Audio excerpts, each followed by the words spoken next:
दो बैलों की कथा। झूरी किसान के दो बैलों के नाम थे हीरा और मोती।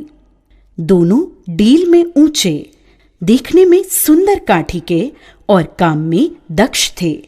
बहुत दिनों से एक साथ काम करते करते रहते रहते दोनों में भाईचारा हो गया था। दोनों एक दूसरे को चाटकर और सूंघकर अपना प्रेम प्रकट करते। कभी कभी दोनों सींग भी मिला लिया करते थे, विग्रह के नाते नहीं, केवल विनोद के भाव से, आत्मीयता के भाव से। एक बार झूरी ने अपने दोनों बैलों की जोड़ी को पत्नी के आग्रह पर ससुराल कार्यवश भेज दिया, लेकिन बैलों को इस बात का जरा सा भी एहसास नहीं था कि उन्हें क्यों भेजा जा रहा है। उन्होंने समझा कि उन्हें मालिक ने बेच दिया है, इसलिए रास्ते में जाते समय उन्होंने झूरी के साले गया को पूरे रास्ते खूब झकाया। संध्या होने तक दोनों बैल अपने नए स्थान पर पहुंच गए। दिन भर चलने के कारण भूखे भी थे, इसलिए जब उन्हें नांद में लगाया गया तो बड़ी तेजी से खाने को उत्सुक हुए, लेकिन एक ने भी उसमें मुंह नहीं डाला। दिल भारी हो रहा था, क्योंकि आज तक जिसे उन्होंने घर समझा वह आज उनसे छूट गया था। यहाँ उनके लिए सब कुछ नया था। दोनों ने बिना कुछ खाए पिए ही एक दूसरे को कनखियों से देखा और अपनी मूक भाषा में सलाह की। जब रात में गांव में सब लोग सो गए तो दोनों ने जोर मारकर पगहे तोड़ डाले और घर की तरफ सटपट चल पड़े। प्रातःकाल जब झूरी सोकर उठा तो अपने दोनों बैलों हीरा और मोती को दरवाजे पर देखकर स्नेह से गदगद हो उठा। दोनों बैलों की गर्दन में आधा आधा गराव लटक रहा था। घुटने तक पांव कीचड़ से भरे थे।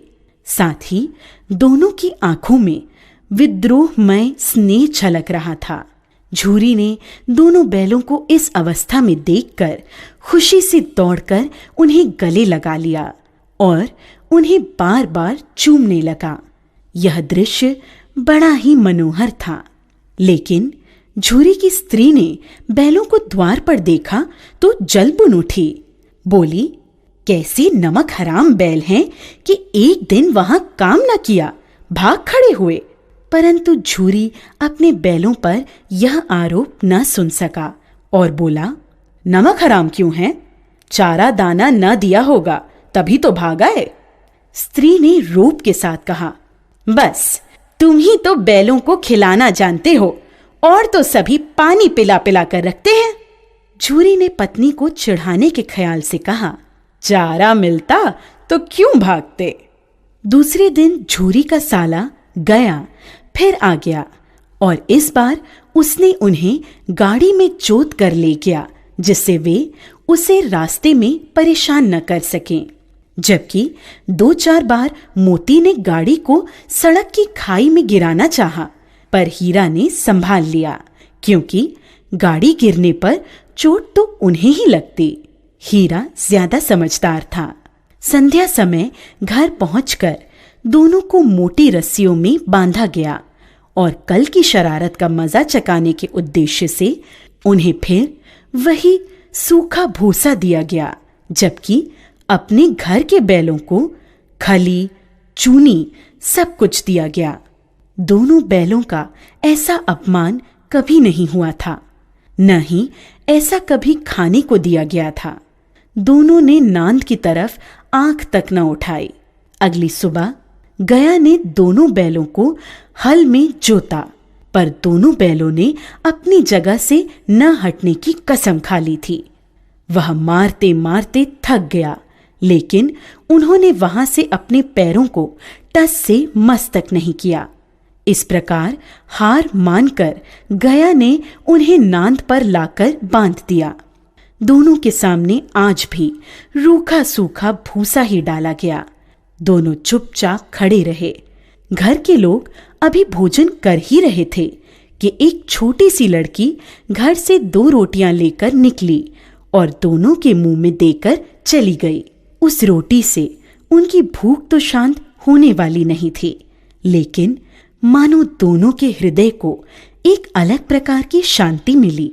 धीरे धीरे 2-4 दिनों में उस छोटी सी लड़की जो भौरी की थी, जिसकी माँ मर चुकी थी, सौतेली माँ उसे हमेशा मारती रहती थी, से दोनों की आत्मीयता बढ़ गई।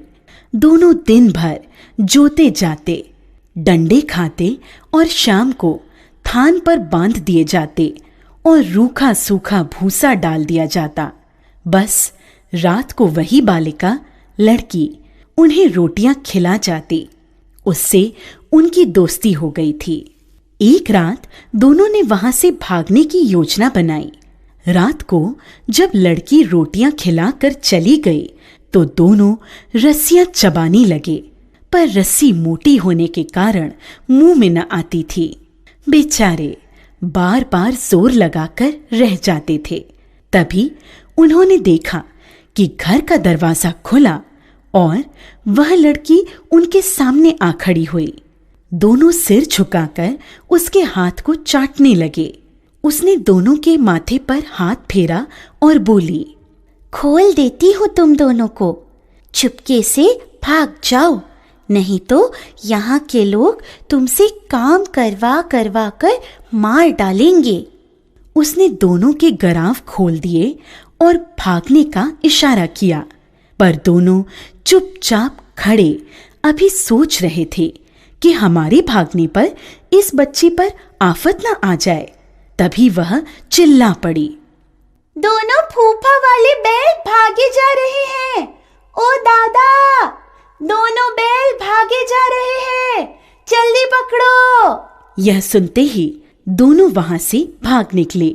गया घबराकर घर से बाहर आया और भागते हुए बैलों का पीछा करने लगा। दोनों बैलों ने भागने के चक्कर में इतना भी ध्यान नहीं रखा कि वे रास्ता भूल गए थे और भूख से व्याकुल हो रहे थे। अभी उन्होंने आजादी की सांस भी पूरी तरह नहीं ली थी कि देखा, अरे यह क्या, कोई सांड दौड़ता चला आ रहा है। सांड भी हाथी की भांति विशाल काय था। उससे भागना भी कायरता ही थी। सो दोनों ने उससे सामना करना ही उचित समझा।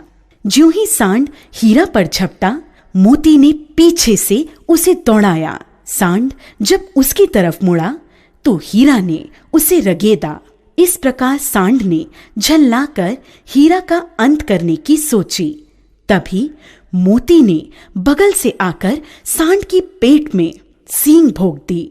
अचानक हमले से घबराकर सांड घायल होकर गिर पड़ा। तब दोनों मित्र विजय के नशे में उसे छोड़कर झूमते हुए आगे निकल गए। दोनों को लड़ने के कारण भूख लग रही थी। तभी उन्हें मटर का खेत सामने दिखा। मोती उसमें घुस गया।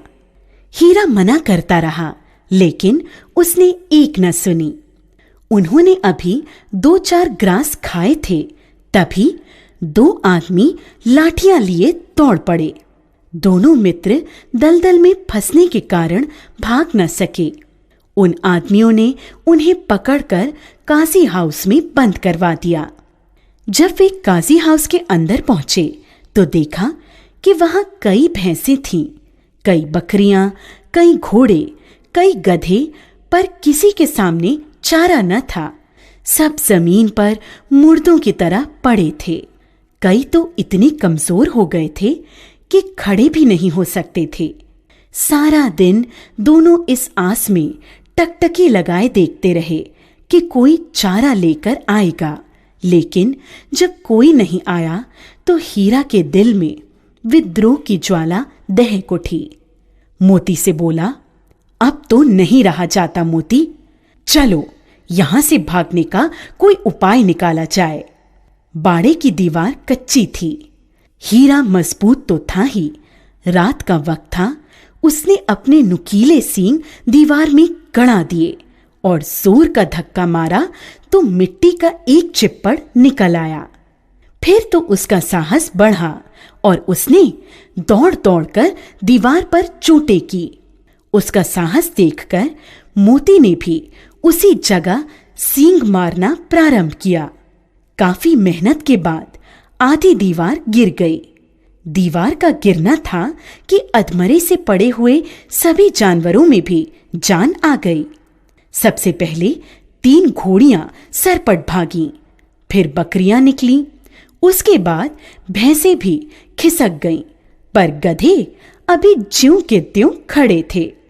मोती ने उन्हें भी सींगों से मार मार कर बाड़े से बाहर निकाल दिया और अपने मित्र हीरा के पास बैठ गया, क्योंकि हीरा मोटी रस्सी से बंधा होने के कारण भाग नहीं सकता था, इसलिए मोती भी नहीं भागा। अगले दिन बाड़े की हालत देखकर वहां के चौकीदारों ने गुस्से में आकर हीरा और मोती की जमकर पिटाई की। अब उन्हें खाने को भी कुछ नहीं दिया जाने लगा। कुछ दिन इसी तरह बिताने पर एक दिन नीलामी हुई और उसमें एक व्यापारी ने दोनों बैलों को खरीद लिया। दोनों मित्र उस व्यापारी के साथ चल दिए। चलते चलते सहसा दोनों को ऐसा मालूम हुआ कि यह परिचित राह है। हाँ, इसी रास्ते से गया उन्हें ले गया था। वही खेत, वही बाग और वही गांव मिलने लगे। प्रति क्षण उनकी चाल तेज होने लगी। सारी थकान, सारी दुर्बलता गायब हो गई। उन्हें लगा कि यहां से अब उनका घर भी पास ही है, सो उन्होंने थोड़ी और फुर्ती दिखाते हुए घर के रास्ते की तरफ भागना शुरू किया और जब तक अपने घर के थान पर नहीं पहुंच गए, रुके नहीं। व्यापारी भी उनके पीछे पीछे भागता आ रहा था। झूरी द्वार पर बैठा धूप खा रहा था और अपने बैलों के बारे में ही सोच रहा था। एकाएक उसकी नजर अपने बैलों पर पड़ी। वह खुशी से दौड़कर उनके पास पहुंचा और उन्हें बारी बारी से गले लगाने लगा। दोनों बैलों की आंखों में आनंद के आंसू बहने लगे। एक छुरी का हाथ चाट रहा था तो दूसरा उसका पैर। तभी व्यापारी आ पहुंचा। उसने छुरी से कहा, ये मेरे बैल हैं, मैं इन्हें नीलामी कराकर ला रहा हूं। अभी वह बातें कर ही रहा था कि मोती ने उसकी ओर सींग चलाया। व्यापारी पीछे हटा तो मोती ने उसे दौड़ा लिया और तब तक दौड़ाता रहा जब तक व्यापारी गांव से बाहर नहीं निकल गया। फिर मोती विजयी सूर की भांति वापस स्थान पर अपने मित्र हीरा के पास आ गया। थोड़ी देर में नांदों में खली, भूसा, चोकर और दाना भर दिया गया। दोनों मित्र बड़े चाव से उसे खाने लगे। झूरी खड़ा दोनों को सहला रहा था और उनकी शारीरिक कमजोरी को देखकर मन ही मन व्यथित भी हो रहा था। तभी झूरी की पत्नी ने भी आकर दोनों के माथे चूम लिए। प्रेमचंद।